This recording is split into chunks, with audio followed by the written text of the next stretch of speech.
बार बात कर रहे थे, क्या हम बात कर रहे थे कि भारत देश के अंदर वो एकमात्र राजनीतिक पार्टी बहुजन समाज पार्टी है जिसने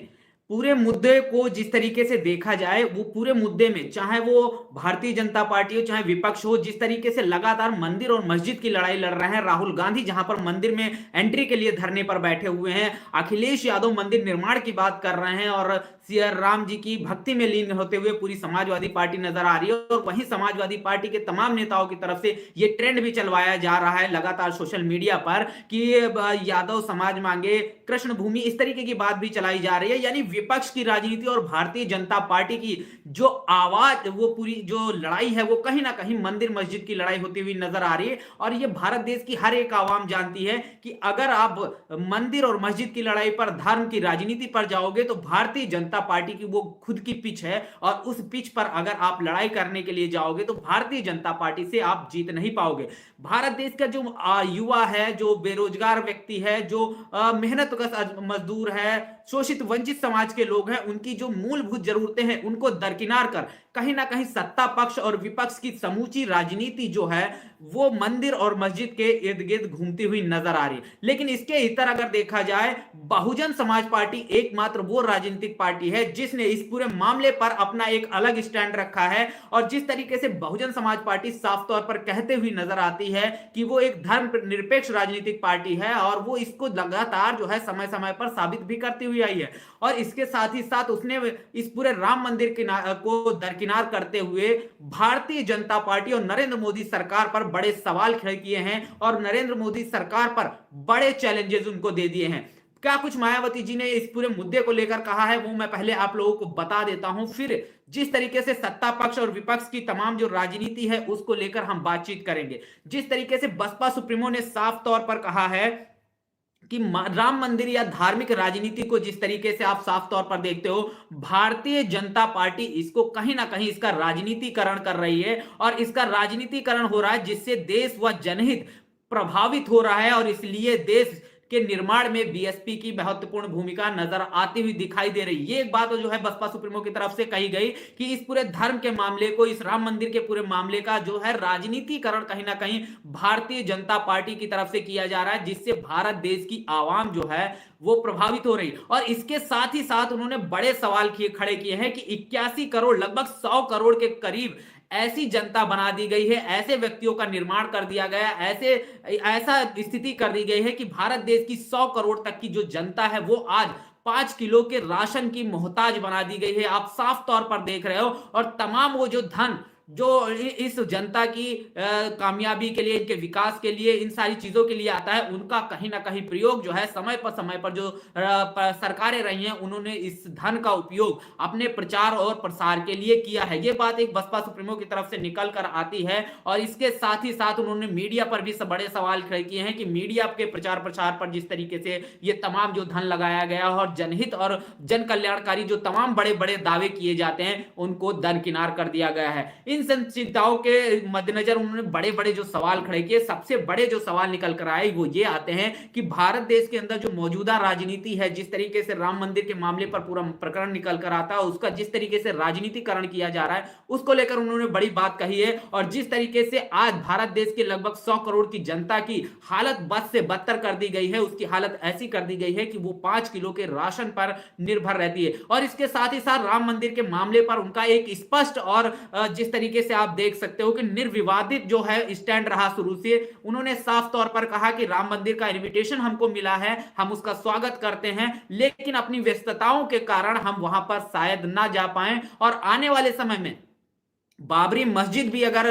बनती है, बाबरी मस्जिद जैसा भी कोई निर्माण होता है तो हम उसका भी सम्मान करते हैं और वहां पर भी जाएंगे। तो आप साफ तौर पर देख सकते हो भारत देश के अंदर मौजूदा ऐसा कोई राजनेता नहीं है जो इस समाज की आवाज उठा रहा हो। और उन्होंने, भारत देश के अंदर एकमात्र राजनीतिक पार्टी है बसपा जिसने बाबरी मस्जिद जैसे मामले को भी छुआ है। लेकिन इन सारी बातों को दरकिनार करते हैं और बात करते हैं सत्ता पक्ष और विपक्ष की, जहां सत्ता पक्ष मंदिर और मस्जिद और धर्म की राजनीति को लेकर बड़ी जोरों शोरों से आगे आगे बढ़ता हुआ नजर आ रहा है और आने वाले समय में 400 सीटें जीतने की बात करता हुआ नजर आ रहा है। वहीं विपक्ष जहां शुरुआती दौर में यह कह रहा था कि हम मंदिर और मस्जिद की लड़ाई नहीं लड़ते हैं, ना ही इस तरीके की राजनीति करते हैं, वहीं आज के दिन अगर आप मौजूदा परिस्थिति में देखेंगे, राहुल गांधी मंदिर में एंट्री को लेकर आसाम में धरने पर बैठे हैं। अखिलेश यादव कहीं ना कहीं इटावा में मंदिर निर्माण की बात करते हुए नजर आते हैं। और जिस तरीके से बिहार सरकार की तरफ से एक बड़े हॉस्पिटल का निर्माण किया गया, उसके नाम को जिस तरह लेकर लगातार लोग जो है सवाल खड़े कर रहे हैं, तो साफ तौर पर चीजें स्पष्ट होती हुई नजर आ रही हैं कि भारत देश के अंदर एकमात्र वो राजनीतिक पार्टी बसपा है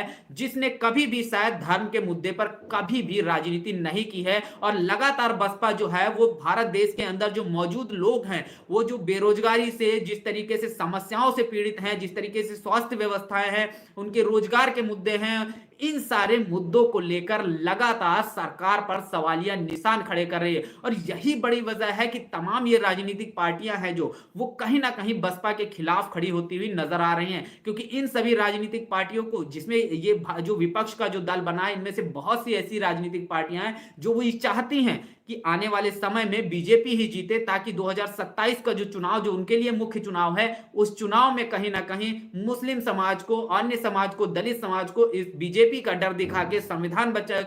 का डर दिखाकर अपने पाले में लाया जा सके और सत्ता स्थापित की जा सके। तो साफ तौर पर चीजें स्पष्ट हो रही हैं और ये इस पर सोचना आपको और हमको होगा कि किस तरीके की राजनीति विपक्ष कर रहा है और किस तरीके की राजनीति सत्ता पक्ष कर रहा है। क्या राम मंदिर पर अनलगढ़ टिप्पणी कर कर कहीं ना कहीं जो विपक्ष है वो भारतीय जनता पार्टी की मदद करता हुआ नजर नहीं आ रहा है? साफ तौर पर आप देखते हो, अगर राम मंदिर को लेकर आप बात करते हो तो भारत देश के अंदर सबसे संवेदनशील मुद्दा है और भारत देश के तमाम लोगों की जो आस्थाएं हैं इस पूरे मामले से जुड़ी हुई हैं और उस पर लगातार जो है लोग कहीं ना कहीं अनर्गल टिप्पणी कराने की बात करते हुए नजर आ रहे हैं। और ये राजनीतिक पार्टियां जो इस तरीके के मुद्दे दे रही हैं भारतीय जनता पार्टी को, तो साफ तौर पर स्पष्ट हो जाता है कि भारतीय जनता पार्टी को इस मामले में हरा पाना नामुमकिन है, क्योंकि धर्म की राजनीति अगर आप करने जाएंगे तो शायद आप भारतीय जनता पार्टी से भी नहीं जीत पाए। इसके इतर बहुजन समाज पार्टी की राष्ट्रीय अध्यक्ष मायावती जी ने साफ तौर पर जो पिछला प्रेस कॉन्फ्रेंस हुआ, उन्होंने कहा कि हमारे लिए राम मंदिर जैसे जो तीर्थ स्थल हैं वो हमारे बहुजन समाज के जो तमाम जो निर्माण हुए हैं, जहां बहुजन समाज के महापुरुषों के जो तमाम प्रतिमाएं, तमाम जो पार्क, तमाम जो स्थल हैं, वो हमारे लिए उसी तरीके की आस्था है। तो हमारे समाज को बहुजन महापुरुषों के विचारधारा, बहुजन महापुरुषों के मार्ग पर जानकारी दी जाए और इसके लिए बसपा ने पूरे देश में हर एक दिन नुक्कड़ों पर चौपाल लगाकर इस तरीके की चीजें बताने और इस तरीके का कार्यक्रम ऑर्गेनाइज करने की बात कही है। और वो लगातार छोटे छोटे कार्यक्रम बंद कमरों में चलाकर इस तरीके की मुहिम चला रही है। तो आप साफ तौर पर देख रहे हो कि कौन किस तरीके की राजनीति कर रहा है और कौन जो भारत देश की असल जो समस्याएं हैं, जिस तरीके से बात की जाए कि आप साफ तौर पर देख रहे हो कि एक ट्रेंड भी, जिस तरीके से कल मैंने एक वीडियो किया था, एक ट्रेंड भी मैं चलाया जा रहा था कि कहीं ना कहीं दलित समाज को, बहुजन समाज को उसके खिलाफ भड़काया जा सके और हिंदुत्व बनाम दलित या हिंदुत्व बनाम बहुजन किया जा सके, एक सांप्रदायिक माहौल क्रिएट किया जा सके जिससे इसका पूरा जो समूचा जो फायदा है वो विपक्ष को मिल सके। तो इस तरीके का ट्रेंड भी चलाया जा रहा था। बाबा साहब का नाम खराब करने की बात की जा रही थी, कहीं ना कहीं राम वर्सेस भीम करने की बात की जा रही थी। तमाम वो राजनीतिक पार्टियों की तरफ से ये ट्रेंड चलाया जा रहा था कि हम राम मंदिर का निर्माण हो रहा है तो हम 22 प्रतिज्ञाएं उसी दिन पढ़ेंगे। तो 22 प्रतिज्ञाओं की जहां बात है, अगर आप बौद्ध धर्म के अनुयायी हो, बौद्ध धर्म को आपने एक्सेप्ट कर रखा है, उसका ग्रहण धर्म दीक्षा ले रखी है, तो आप बौद्ध जो 22 प्रतिज्ञाएं हैं उनका अनुकरण कीजिए, उन पर चलिए। उनका अगर आपको पढ़ना ही तो एक धर्म विशेष के कार्यक्रम के विरोध में ही क्यों पढ़ना, उनको अगर आपको पढ़ना है तो रेगुलर पढ़िए, प्रतिदिन पढ़िए, अपने जीवन में उतारिए और उन पर चलने की कोशिश कीजिए। आप अपने प्रोग्राम कीजिए, उनमें उन चीजों को करिए, लेकिन एक धर्म विशेष के मामले में इस तरीके की टिप्पणी कराकर, इस तरीके की चीजें ऑर्गेनाइज कराकर कहीं ना कहीं इस पूरे माहौल को सांप्रदायिक बनाने की कोशिश की जा रही थी। कहीं ना कहीं इस बहुजन समाज को बरगला कर वो कहीं ना कहीं जो विपक्ष है वो अपने पक्ष में इनको खींचने की कोशिश करता हुआ नजर आ रहा था। लेकिन तमाम जो सोशल मीडिया के जो शुभचिंतक हैं, बहुजन समाज के जो शुभचिंतक हैं, उन्होंने लगातार सोशल मीडिया पर इसके अगेंस्ट में चीजें लिखी और जिससे ये पूरा जो माहौल जो वो बनाना चाह रहे थे वो विफल होता हुआ नजर आ रहा। समाजवादी पार्टी की तरफ से तमाम नेता 22 प्रतिज्ञाएं पढ़ने की कोशिश कर रहे थे, बता रहे थे कि पढ़नी चाहिए, लगातार ट्विटर पर ट्वीट कर रहे थे। लेकिन